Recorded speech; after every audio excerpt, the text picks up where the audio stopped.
Buen día otra vez, aquí estamos ahora en el cafecito. Tenemos a la distinguida dama Isabel Bonilla, que fue diputada en sus años de activismo político, después fue juez del Tribunal Constitucional y sobre el Constitucional, que está de moda esta semana, o lo ha estado durante varias semanas, pero ya con la conclusión del Consejo Nacional de la Magistratura, entonces están las opiniones. Y vamos a conocer detalles internas de lo que es el Constitucional para que la gente asimile, entre otras cosas, el por qué tantos abogados querían ser parte de ese tribunal y de otros de las altas cortes. Buen día. Buenos días, un placer inmenso. Buenos días. Estar en Santiago.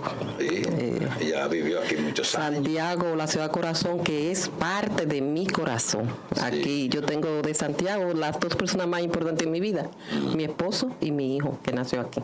Vaya. Entonces, aprovecho esta ocasión para reiterar mi cariño y mi gratitud a esta ciudad que me dio tantas oportunidades para servirle. Sí, porque cuando usted fue diputada, usted vino de San Juan a Santiago y cayó de que diputada por Santiago, y pues como no tiene el tiempo necesario. Usted no tiene el tiempo necesario viniendo de Santiago para ser representante de esta provincia. Santiago tenía fama de ser muy chauvinista, había que ser de pura cepa, supuestamente, para representar a Santiago. Pero sí, yo me casé con un santiaguero. Viví en Río San Juan, vine en Santiago en el 89, ya en el 94 tuve la oportunidad de representar a Santiago por primera vez porque lidereaba la organización de FEDOMUSTE y se había puesto en vigencia la cuota de participación de las mujeres en el Partido Revolucionario Dominicano por iniciativa del doctor Peña Gómez. Y a mí me tocó ser la representante de las mujeres en la boleta del PRD, ganada en una convención abierta de primarias del PRD, o sea, creo que fue una representación bien ganada y legitimada en el electorado santiaguero. En el PLD. Exacto. Ya en el 98, entonces representé a Santiago por el Partido de la Liberación Dominicana, hasta que salí del Congreso en el 2010. O sea, fui tres periodos por Santiago y mi último periodo en la Cámara de Diputados, como se recordará, fue en representación de la provincia de María Trinidad Sánchez, que es mi provincia natal. Pocos conocen la dimensión del Tribunal Constitucional, ahora evidentemente porque es el tema de moda ante la elección de estos nuevos jueces. Sin embargo, la trascendencia social que tiene el Tribunal Constitucional probablemente no la dimensionamos porque no es muy divulgado. Si pudiéramos explicar de forma llana esa importancia social que tiene el Tribunal Constitucional, ¿cuál sería? El tribunal nace en la reforma del 2010. Por primera vez, como un órgano extrapoder, porque la Suprema Corte de Justicia, previo a las reformas del 2010, conocía del control concentrado.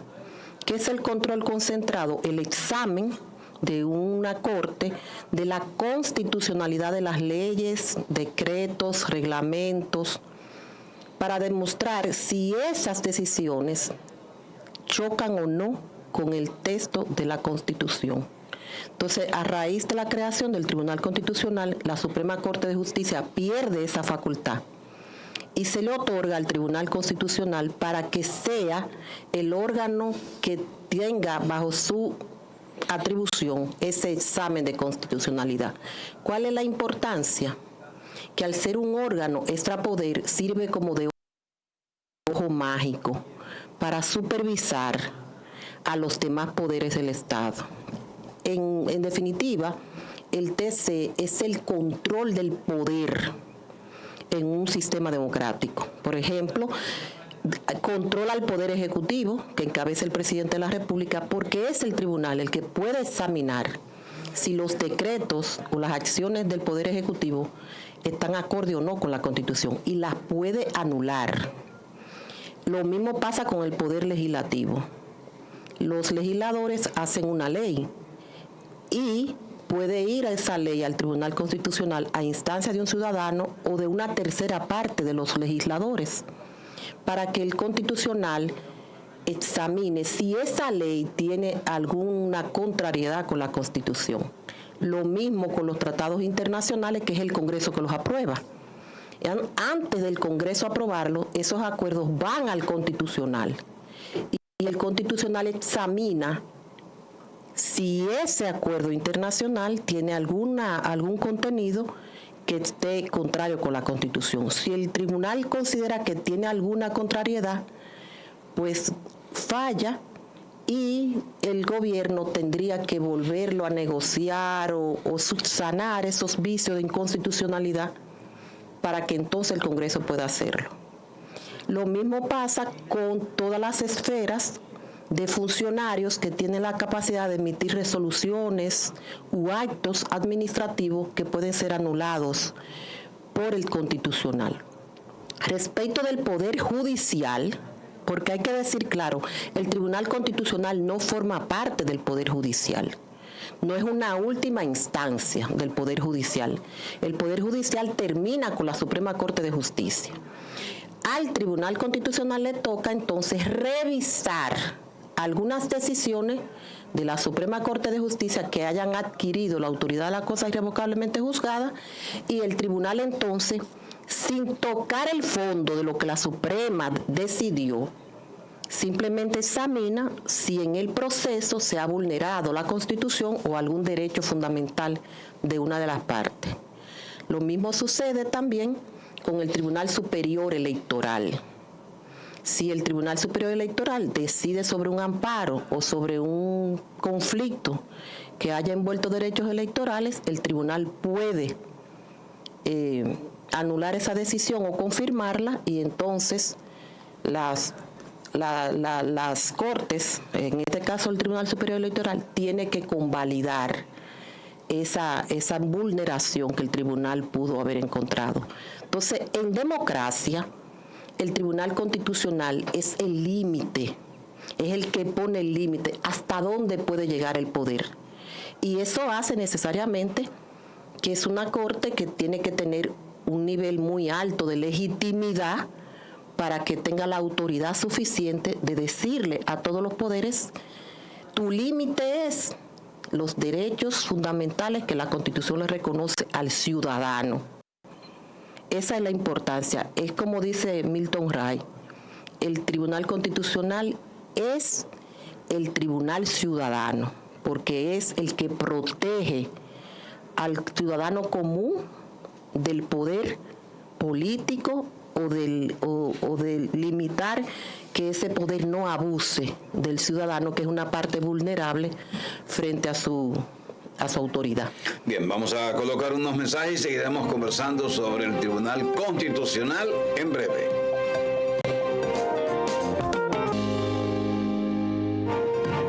Bien, seguimos esta conversación con la señora Isabel Bonilla, que fue por 9 años.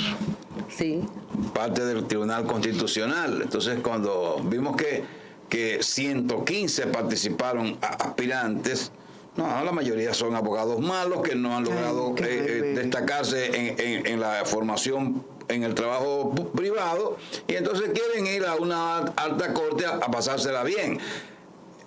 Hay otros que lo que están buscando es el averaje, el bagaje que da ser juez de una alta corte para Pero aportar. Son los menos. Yo creo que no fue tan pequeño, 115. Cuando nosotros nos evaluamos para fundar el primer Tribunal Constitucional, casi 300 personas se evaluaron. Claro, era para una plaza de 13. Yo creo que en esta evaluación que se hizo, si algo se puso de manifiesto fue la preparación y la capacidad de la mayoría de los que se presentaron. Sí. Sí, o sea, aquí hay una comunidad jurídica muy buena, y el Tribunal Constitucional ha redimensionado la profesión del derecho. A partir de la creación del Tribunal Constitucional, los abogados se han empeñado en especializarse en derecho constitucional, en garantías, derechos fundamentales y áreas afines.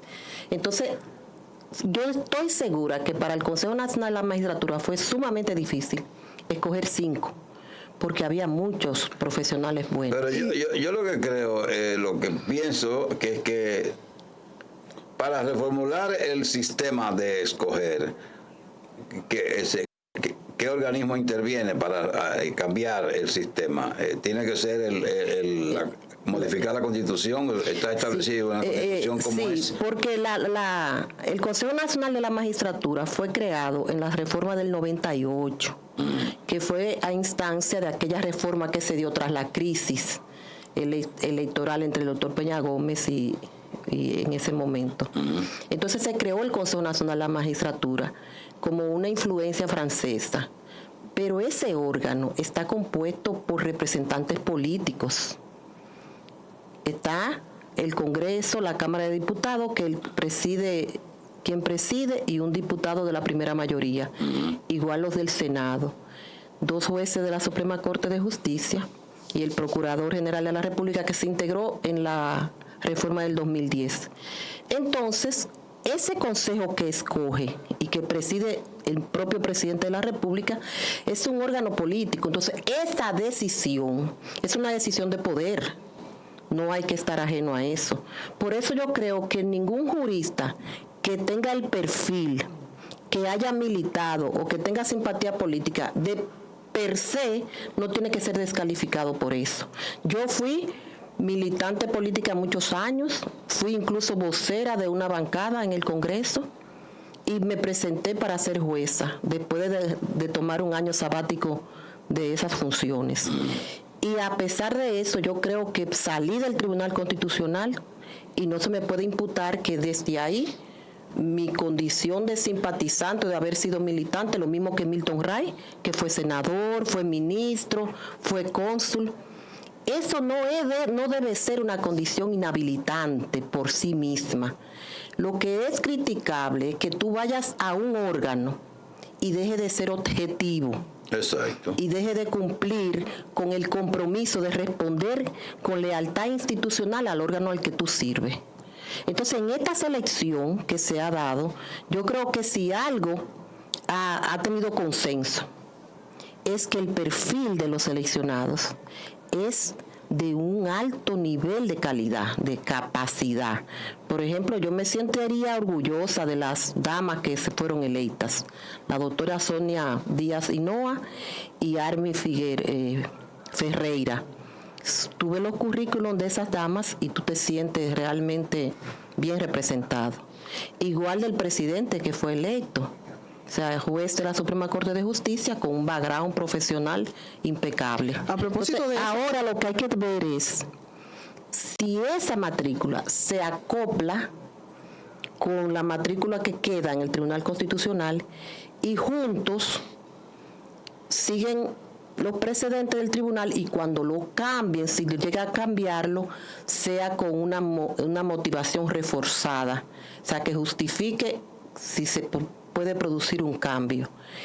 Y que haya en una matrícula grande un órgano colegiado de 13 personas, 13 abogados que están formados para ganar, porque esa es una cosa, es si tienen la inteligencia emocional y la capacidad de trabajar en equipo. El presidente tiene que lidiar con de eso temas. se trata. Sí, los abogados. Y ahora que hay 2 mujeres más, ¿cuántas mujeres son? Ahora son 5, y hay que celebrar que ahora las mujeres tienen la capacidad de hacer o no hacer quórum, porque cuando nosotras estábamos, nada más éramos 3.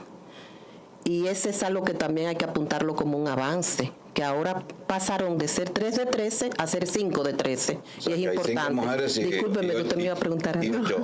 No, que justamente ha sido constante el procurar desmeritar las capacidades de estas personas elegidas. Lo fue en su momento con la primera elección de los 13 jueces, esas vinculaciones políticas que eran el primer argumento. Incluso por encima de cualquier falta moral, siempre se saca a relucir cualquier vinculación partidaria. Esta no es la excepción. ¿Ha sido eso fruto de algún cuestionamiento en términos de decisiones del tribunal? En esa historia de su permanencia en el tribunal, ¿fue estas acusaciones iniciales de vinculación partidaria, en su caso o en la de cualquier otro juez, fruto de algún cuestionamiento de decisiones del mismo tribunal? Cuando a nosotros nos eligieron, no recuerdo que hubiese cuestionamiento por razones políticas. Yo creo que en el devenir, el tribunal, cuando Milton Ray sale ahora con 4 jueces más, deja la legitimación social del tribunal muy alta. Y yo creo que hay que reconocer que el tribunal se ha ganado esa legitimación porque hizo un gran trabajo. Tú puedes estar de acuerdo o no con alguna decisión y es normal.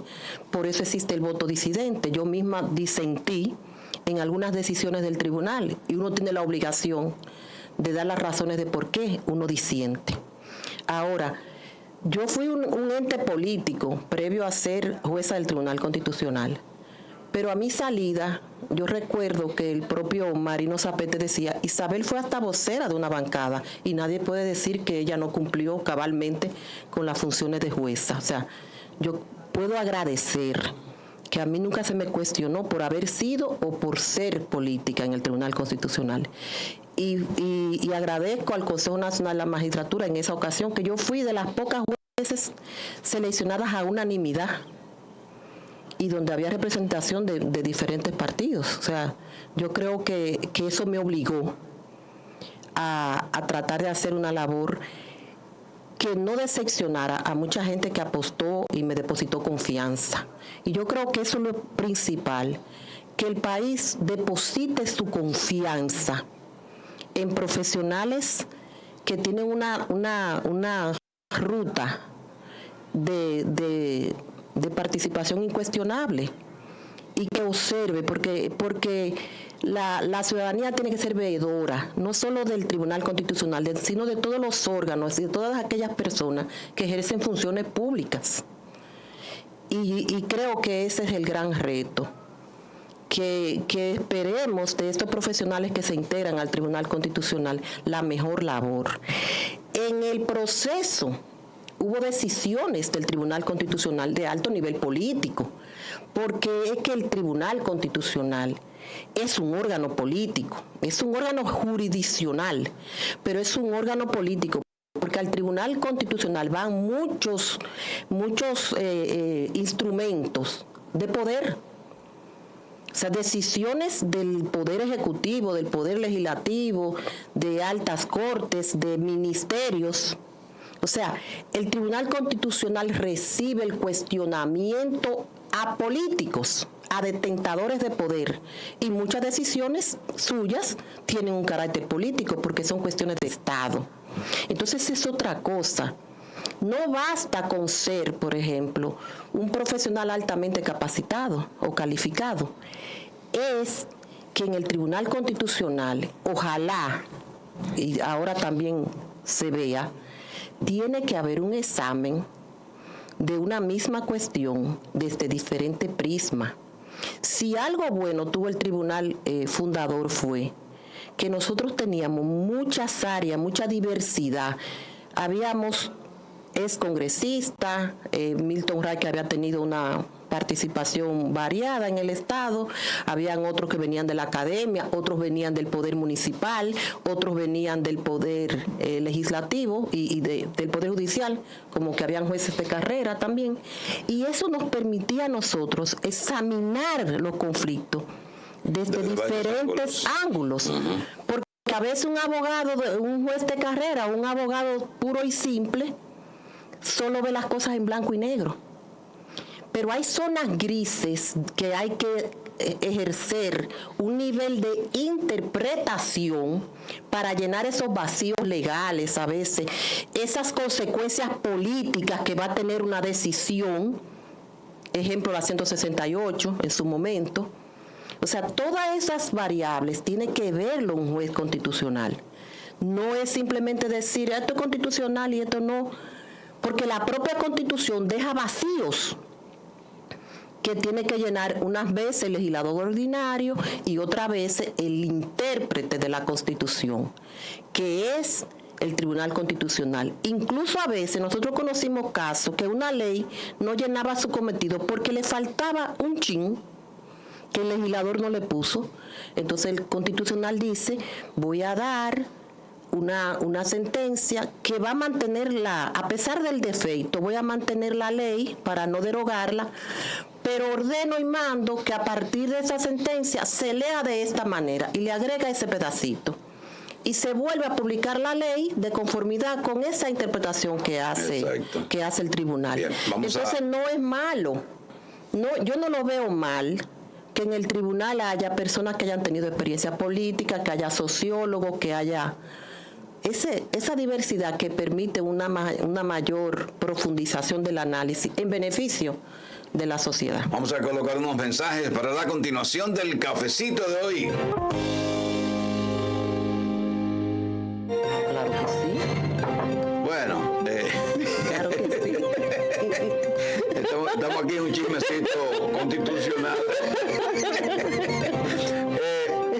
Yo pienso que ese circo que el país pudo ver, el que quiso, yo vi a Carlos Manuel y a nadie más, pero el que quiso ver ese circo ahí durante 4 jornadas, que fueron 4 o 5 jornadas, eso debiera limitarse a, ustedes son 100, ok, entonces una comisión que preseleccione y entonces el consejo a esos ya seleccionados entonces sí lo cuestiona públicamente. Tiene que ser como los premios Grammy, uno que se entregan a bambalinas y otra otro cosa, en cámara. Isabel, la Corte Suprema de los Estados Unidos, que es el equivalente constitucional, es equivalente a la Corte Suprema allá, cuando el presidente escoge uno, antes de que sea aceptado por los miembros de la misma Corte Suprema, no por el Congreso, que es el que lo escoge allá, le revisan a esa persona desde que nace,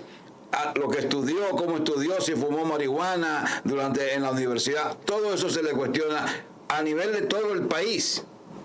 Aquí no, aquí lo que el tiempo presenta sus credenciales, dice su disparate o su cosa bien dicha y ya lo escogimos, punto. No, así no deben ser las cosas. Yo creo que también el ciudadano tiene que irse acostumbrando a ejercer sus derechos.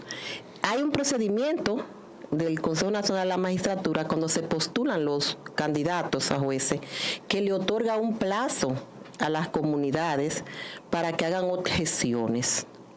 O sea, la gente tiene la oportunidad, motu propio o dirigido, de objetar a cualquier persona que aspire en este caso, a juez constitucional, si consideran que tiene algo o que adolece de algo y puede presentar esa objeción. Se le da un plazo también al candidato para que responda a esas objeciones. Y hay algunos que no llegan a la presentación oficial de sus candidaturas.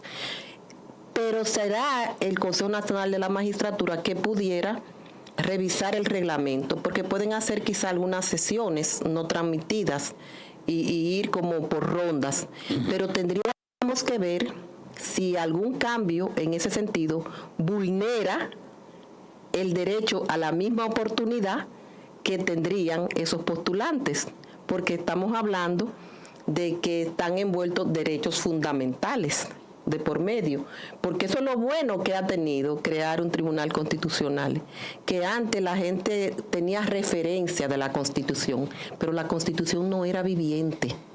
Ahora, a partir de la creación del Tribunal Constitucional, y le tocó al Pleno Fundador crear las bases, establecer los primeros pasos hacia una cultura constitucional que tendrá que consolidarse en el tiempo.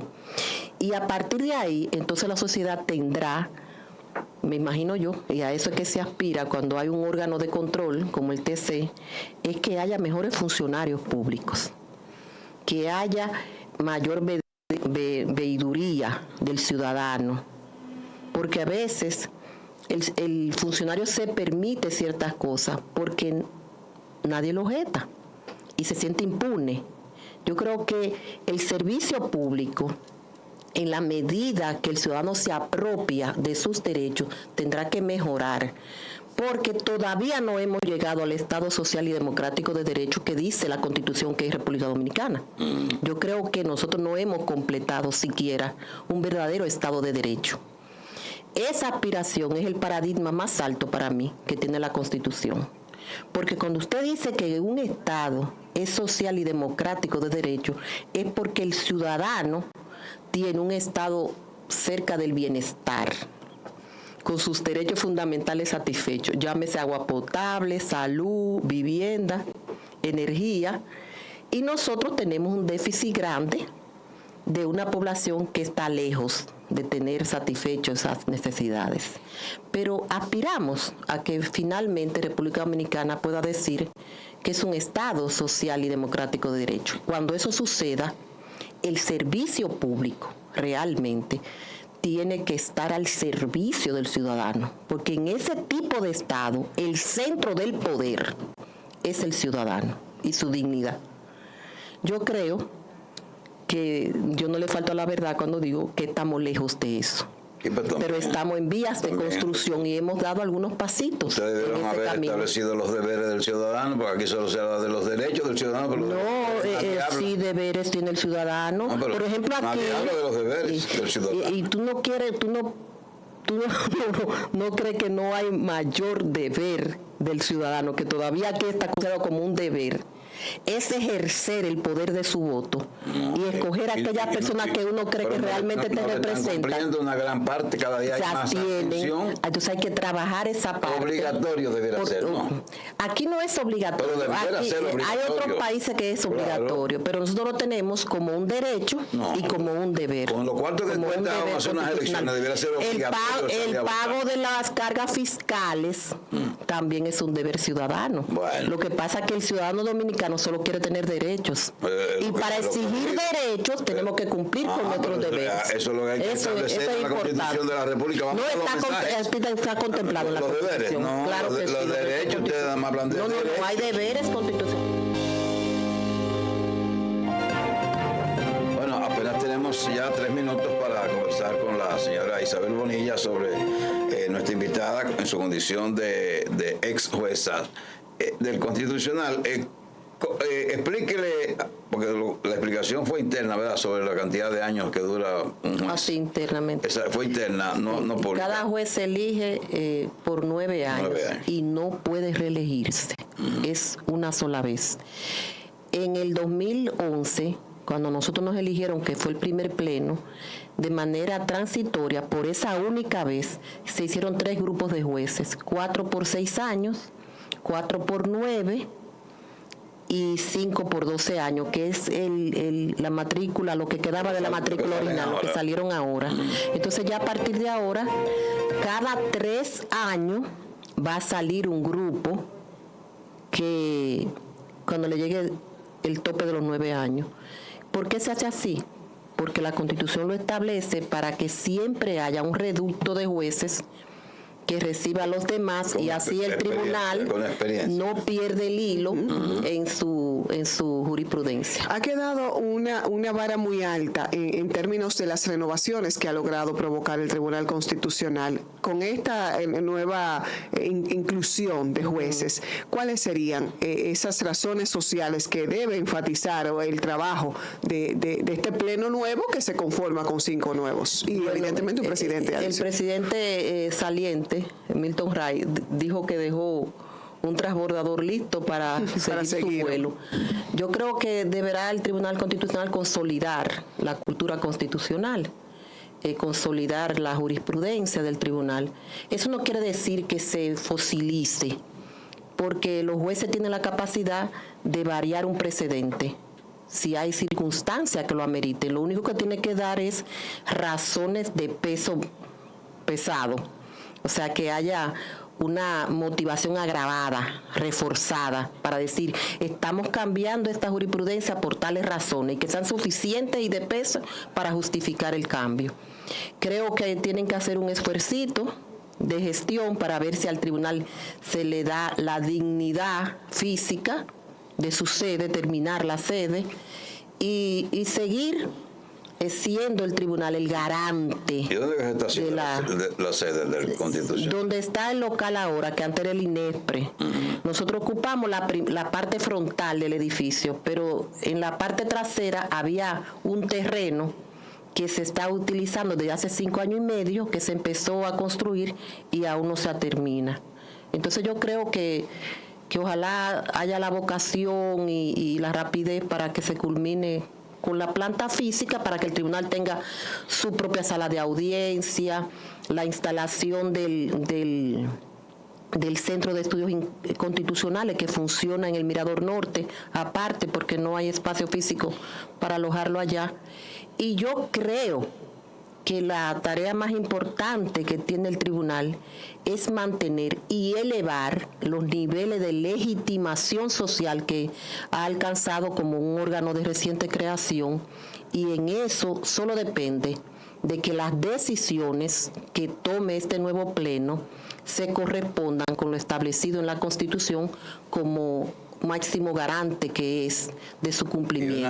Y una última, ya no pasamos. ¿El Tribunal Constitucional queda en el Distrito Nacional o en el Santo Domingo Oeste? ¿Es ese ahí? La sede en Santo Domingo, pero en la práctica Santo Domingo Este, porque está en la Plaza de la Libertad, de la Bandera. Ahí está, como decía Milton, la representación de la nacionalidad, que es la Plaza de la Bandera, el garante de la democracia, que es la Junta Central Electoral, la seguridad nacional, que es el Ministerio de Defensa, y el garante de la Constitución, que es el Tribunal Constitucional. Pero una parte de eso está en Santo Domingo Este y la otra parte quedó en el Instituto Nacional. ¿Qué repartición es? ¿Qué repartición? Gracias a Isabel Bonilla. Gracias a ustedes. Ha estado con nosotros, vive en la capital ahora, pero vivió muchos años en Santiago, fue legisladora, fue parte del Constitucional y ahora que ama de casa.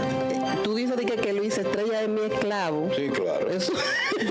Ahora yo estoy a su entero servicio, ama de casa, No total, y esposa. Yo lo vi ahí tan lánguido que él lo ha chupado. No, él me dijo, ay, cuando yo llego a Santiago, llegué a mi pueblo, yo, bueno, pero no podemos volver a mudar para acá. ¿Verdad? Y salir de esa hostilidad citadina en Santo Domingo. Claro que sí. Gracias a la dama Isabel Bonilla, gracias a ustedes por su atención. Sigan con la sintonía de Teleuniverso.